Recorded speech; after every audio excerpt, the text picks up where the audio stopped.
అగ్నికీలల్లో ఆగిన ఊపిరి. గుల్జార్ హౌస్లోని ఓ భవనంలో చెలరేగిన మంటలు. ప్రమాదంలో 17 మంది మృతి. ఇగో చూడండి ఎట్లా ఉన్నది. ఇందులోనే ఈ అపార్ట్మెంట్లలో ఉండాలంటేనే భయం అవుతుంది కిందకు. ఎందుకంటే అది ఇరుకిరుకుగా గిదగింతగా ఉంటాయి. అవి ఏమైనా అయిందని ఇట్లాంటి దారుణాలు చూడాల్సి వస్తుంది. ప్రజల ప్రాణాలు పోతుంటే సీఎం ఎక్కడ ఉంటాడు? ఇంట్లో కూర్చొని అందాల బామల క్యాట్ వాక్లు, అందాల బామల హొయలొలికించేటువంటి దాన్ని తిలకిస్తూ ఉంటాడు సారు వారు. అవతల మీద అనాలే, అప్పుడు ఎందుకు కేసీఆర్ పోలేదు, ఇప్పుడు ఎందుకు కేసీఆర్ పోలేదు అని చెప్పేసి వాళ్ళ మీద అనాలే. ఇప్పుడు మాత్రము పక్కనే కదా హైదరాబాద్, గాడ్నే కదా, ఒక 15-20 నిమిషాలు పెడితే బంజారా హిల్స్కి వెళ్ళి పోవచ్చు మంచిగా. పెద్ద దూరం ఏం లేదు. అది అఫ్జల్ గంజ్ ఎంత దూరం ఉంటుంది బంజారా హిల్స్ నుంచి? జూబ్లీ ప్యాలెస్ నుంచి దగ్గరనే ఉంటుంది. మహా అయితే అర్ధగంట. ఎట్లా సీఎం కాబట్టి ఆయన పోతుంటే అంత ట్రాఫిక్ క్లియరెన్స్ అంతా ఉంటుంది. ఎక్కడ కూడా బ్రేక్ మీద కాలేసేటువంటి అవకాశం ఉండదు. మంచిగా వెళ్ళిపోవచ్చు. కానీ ఎందుకు పోలేదు, దేనికి పోలేదు? పోడు వేరే వాళ్ళని అంటాడు. ప్రజల ప్రాణాలు పోతుంటే సీఎం ఎక్కడున్నాడు? అందాల బామల క్యాట్ వాక్లను పరిశీలిస్తున్నాడు, పర్యవేక్షిస్తున్నాడు, చూస్తున్నాడు అవన్నీ. ఇప్పుడు నిన్న ఇక్కడనేమో ప్రాణాలు పోతుంటే నిన్న ఇదే టైంలో ఎక్కడనే పోలీస్ కమాండ్ కంట్రోల్ సెంటర్లో ఈ అందాల బామలకు సంబంధించి ఒక మొత్తము వ్యవహారం నడుస్తూ ఉంది.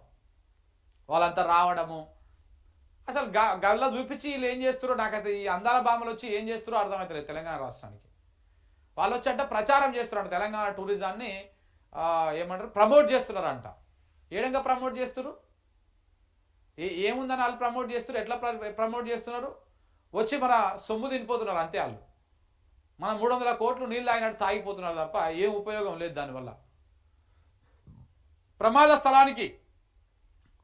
స్థలానికి వెళ్ళని ముఖ్యమంత్రి. రోజంతా ఇంట్లోనే సీఎం. భేటీలు లేవు, ఏం లేవు. ఇంజనే ఉన్నాడు కానీ ఆడికి మాత్రం పోలేదు. సరే ఏదో భేటీలు ఉన్నాయి, ఫుల్ బిజీ ఉన్నాడు, పోలేదు అనుకుంటే అనుకోవచ్చు. ఏం లేదు, ఇంట్లోనే కూర్చున్నాడు నేను ఆదివారం పూట మంచిగా.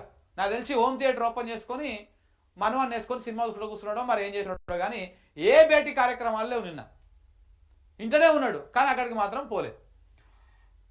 17 మంది చనిపోయినా స్పందన కరువు. ముఖ్యమంత్రి తీరుపైన సర్వత్రా విమర్శలు. మంత్రి పొన్నంకు నిరసన. కనీసం సహాయ చర్యలైనా చేపట్టలేరా ఉస్మానియాలో నిలదీసిన కుటుంబ సభ్యులు.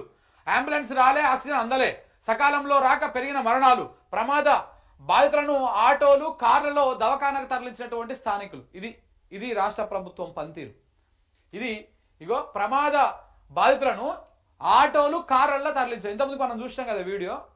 కార్లలో ఎక్కించుకున్నారు, ఇక అంబులెన్స్ వచ్చేటట్టు లేదని చెప్పేసి. ఆ ఎక్కించుకొని వెళ్ళే మూమెంట్లో అంబులెన్స్ వస్తే మళ్ళీ అల్లకి మార్చారు. అంతకుముందు ఆటోలలో తీసుకుపోయారంట. ఇది రాష్ట్ర ప్రభుత్వం ఈ రకంగా పనిచేస్తూ ఉన్నది. మాది ప్రజాపాలన, ఇందిరమ్మ రాజ్యం, లొట్టపీస్ రాజ్యం, కాంగ్రెస్ అంటే అందరికీ మంచి చేస్తుంది, చెడ్డ చేస్తుంది అని చెప్పేసి ఈ కార్యక్రమాలు చేసిరు. ఎక్కడ కనీసము అంబులెన్స్లను కూడా సరైన టైంలోకి పంపించలేనటువంటి చేతగానే దద్దమ్మ సర్కార్ మన రేవంత్ రెడ్డి గారి సర్కార్.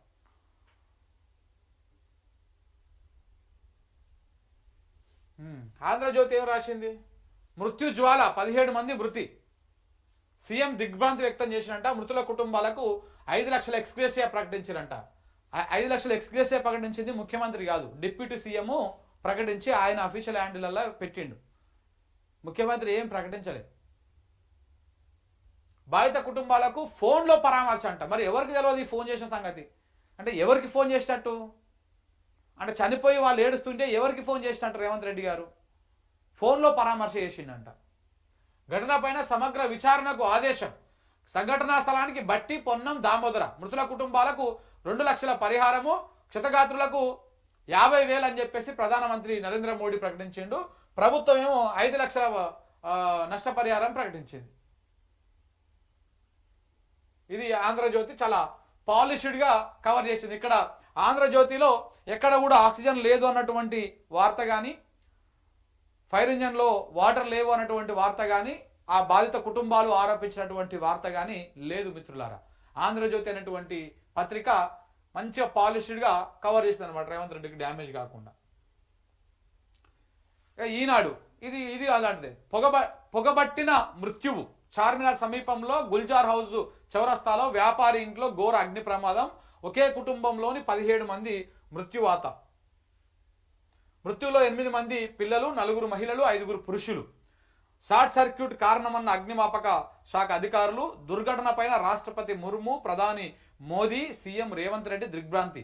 మృతుల కుటుంబాలకు రాష్ట్రం 5 లక్షలు, కేంద్రం 2 లక్షల చొప్పున పరిహారం. ఘటనపై సమగ్ర దర్యాప్తునకు ముఖ్యమంత్రి రేవంత్ రెడ్డి ఆదేశం. ఉప ముఖ్యమంత్రి, మంత్రులు, ఉన్నతాధికారుల పర్యవేక్షణలో సహాయ చర్యలు జరిగినాయి. బా, చిన్న పిల్లలు చూస్తేనే కళ్ళకెళ్ళి నీళ్ళు వస్తున్నాయి. త్రుటిలో తప్పిన మరో పెద్ద ప్రమాదం అంట. మైలార్దేవుపల్లిలో మంటలు, 50 మందిని రక్షించిన అగ్నిమాపక సిబ్బంది. నిన్న ఆదివారమా లేకపోతే అగ్ని ప్రమాదాల వారమా అర్థం కాదు నిన్న మొత్తం. ఇక ఈనాడు కూడా అంతే, ఎక్కడ కూడా ఎలాంటి ప్రభుత్వం ఆలస్యం లేదు, అద్భుతంగా ప్రభుత్వం చూసుకున్నది. 17 మంది చనిపోయారు అని చెప్పి మాత్రమే ఈనాడు రాసింది. చాలా కవర్ డ్రైవ్ అనమాట. ఇక వెలుగు అనే పత్రిక కూడా సేమ్ అట్లనే రాస్తుంది, ఎందుకంటే ఇది ఫక్త్ కాంగ్రెసే కాబట్టి. పాత బస్తీలో ఘోర అగ్ని ప్రమాదం, 17 మంది మృతుల్లో 8 మంది చిన్నారులు, 4 మహిళలు. G+2 బిల్డింగ్ లో షార్ట్ సర్క్యూట్, పేలిన 3 ఏసీ కంప్రెసర్లు, చెలరేగిన మంటలు, బయటకు వెళ్లే దారి లేక 3 సజీవ దహనం.